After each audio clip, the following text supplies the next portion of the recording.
In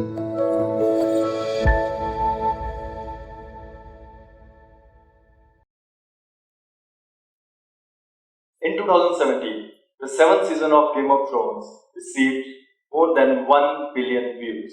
Yet out of those views, only 16 million views went through legal channel of distribution.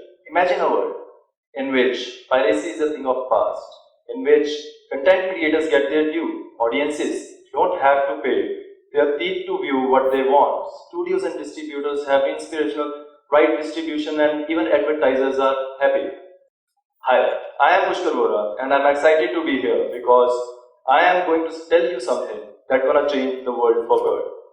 Many science fiction stories, many, the way we have seen them, actually visualizes the future, whether in terms of advancement in artificial intelligence, IoT, automation, and the Internet of Things. But none of them actually show you the world that's gonna be like in next 20 years over the technology that is the actually keyword of today, decentralization. It's simple thing, but yet powerful. Like how an apple falling from tree has eventually led us to the Mars. Before I take you to the Mars, though, let me tell you a story of a little boy. A boy obsessed with two things. One, films. Second, world domination. So basically an ordinary boy, very ordinary boy. It wasn't just films, it was TV shows, radio shows, music, books, any sort of entertainment really to skip his homework. And it actually, it was quite world domination. It wasn't quite world domination. It was basically making the world a better place. A positive worldwide upheaval was constant on my mind. A seed was planted. A seed was planted in school when I first read about gravity, Newton, and an apple. A bit of headache at that time, and then a revelation that went on to shape the world. It fascinated me thinking that so simple things could become so big. I've just become obsessed with simple, intuitive, and yet powerful solutions. Not only did it shape the science, but analogy falling an apple has been used in many stories around the world. I drew connections with entertainment and evolution of society at very young age. I had seen the way my peers had mimicked movie stars and characters. I'm a long time smoker, sorry for this thing, but I never thought of when I lit my first cigarette that I want to be like Godfather. It's still cool. I mean, 70%. It's not still cool. It's still cool. I mean, here. It's 70% of movie in United States. They come with a disclaimer. Now, with the poor health. Do you know how it becomes so cool? About 50 years ago, some influential people gathered and approached Hollywood to make actors do smoking, to make it feel a social statement. You see, the entertainment industry has power to shape the world and influence minds, young and old alike.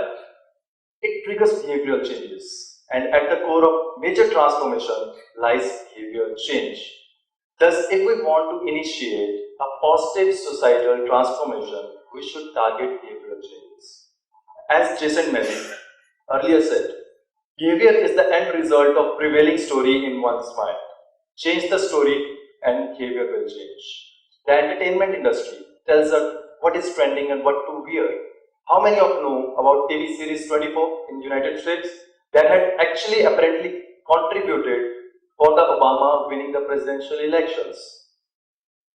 In India, industry has drastically reduced HIV prevalence rates, promoted menstrual hygiene to sanitation practices from movies like Padman, Twilight, and had even made us polio free. Two things that has been proven.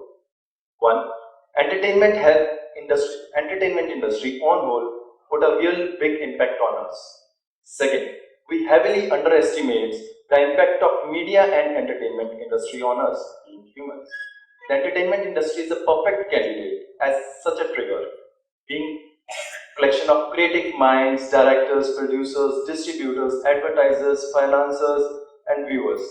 This isn't anything new, actually. Storytelling has been around for ages. An ancient craft, it has evolved from passing stories mouth to ear through generations earlier to folk tales and dances and to silent films, now to handheld mobile devices. The industry involves hundreds of billions of dollars, where colossal 20 billion is, has been generated only on home media consumption. So it seems pretty obvious and intuitive that it should be essentially something that is by people and for the people. Unfortunately, the very structure of the entertainment industry is not so. It is full of biasness, nepotism, and corporate monopolies. The entertainment industry is very much centralized entity. Let's look at some of these issues. We start off with the content creator, probably a singer. Perhaps let's call her Arya.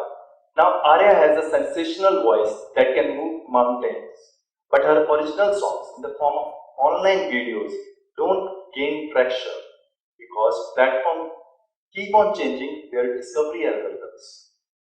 She doesn't get paid because her videos aren't getting the real views.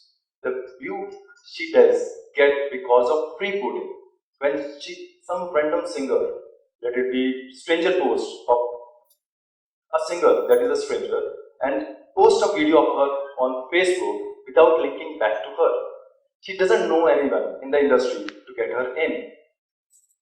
Finally, another prominent singer, let it be Sarah, comes along and steals Arya's song and becomes a star. Arya's whole situation pretty much sucks.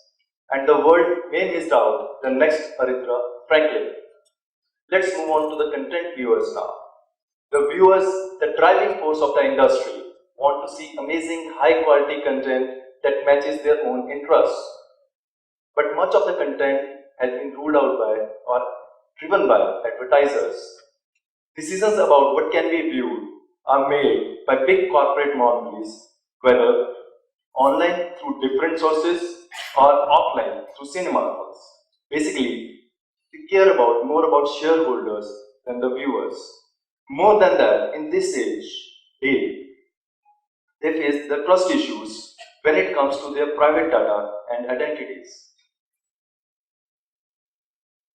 Backers also face issues due to these big corporate decisions. There's no way of truly knowing whether the money they give is going to actual and correct people. There is no transparency at all.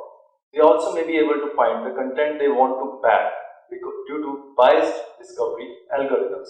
Again, here is the play. Let's look at advertisers now. One of the biggest issues they face is the fake views. Content creators are sometimes forced to take desperate measures to earn and they turn to fake views. This totally messes up the whole statistics for advertisers, forcing them to do things like buy private user data without the consent of the users. This should not be happening. Moving on to studios and distributors. We all know they suffer due to bad habits of like piracy we do. Did you know that a complete concurrent distribution is basically a myth? There is therefore a large lack of reach to viewers. Smaller studios in particular face a glaring lack of reach and are unable to generate income they deserve. That's why independent filmmaking is often actively viewed as low return investments. Anyone in this industry knows that each project is basically a very scary collection of various rights. And who control the rights? The big players, obviously. They tend to leave out the little players who have contributed to a project. Contract changes are made opaquely behind the closed doors. Distributors often face lawsuits for fine line copyright infringements. It's basically a paperwork nightmare. So the question is, what can we do to fix these problems? And that's where I come back to my keyword of the day, that is decentralization, or in other words, the blockchain. Now I'm going to share my apple with you. I envision blockchain bringing the future of secure, equal opportunity, entertainment at our doorsteps. Basically, blockchain is a tried and tested technology that allows any action, decision, interaction to be completely unbiased, trustworthy, and most importantly, decentralized. What does this mean? Rather than decisions being made by big industries, centralized entities, bringing power back to the people by distributing the formation and information and decisions. Therefore, any transactions that we do can be validated over the data sets. The nature is the only institution that has been able to survive till now. Have you wondered why? Over the billion of years, it shows it works in a perfect manner because it works in a decentralized manner. No centralized authorities and yet perfect.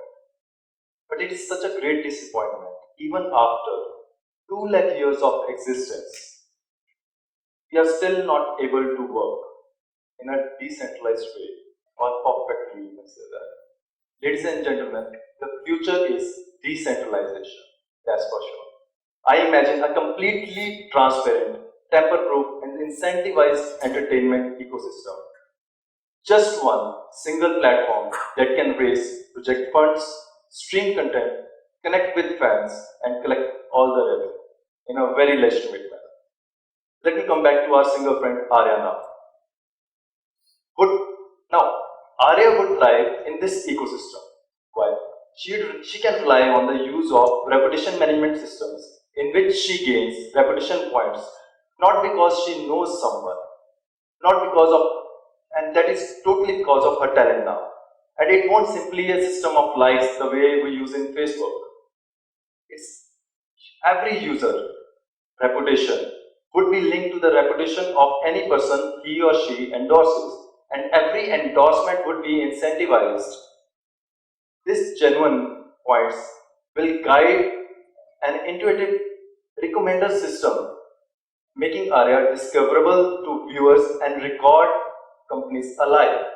She will be able to surpass middlemen and reach out to fans directly. Any transaction will be governed by smart contracts. There will be financial feedback among content creators, crowd investors, and audiences. Let's once again look at advertisers now.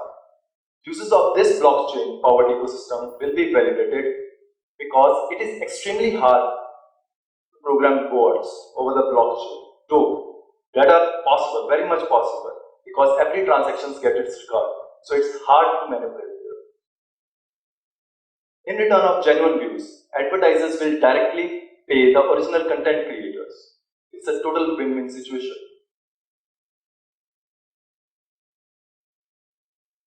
Let's look at more smart contract examples now. A film's chain of titles can be transparently constructed with the help of smart contracts. So there would be no rights disputes. A backer would know exactly where the money is going and how it is used, and viewers would be able to purchase the right of view. A right of view would work like this. The blockchain content can be tokenized in much the same way as companies do IPOs, that is initial public offerings. It is going to make actually a small financial instrument in which one can invest it. So viewers can buy tokens for say a film, and once viewed, completely the tokens will get burned. The tokenized economy of every product will give the creators completely control over their intellectual property rights and revenue. Moreover, with this blockchain powered ecosystem, simultaneous global release of the films or the content will become thing, because what matter tokens and not the country borders. These solutions are just the tip of iceberg when it comes to how the blockchain can revolutionize the society and the entertainment industry, and thus initiate positive behavioral society changes. And I'm excited to be able to work towards making my vision come true.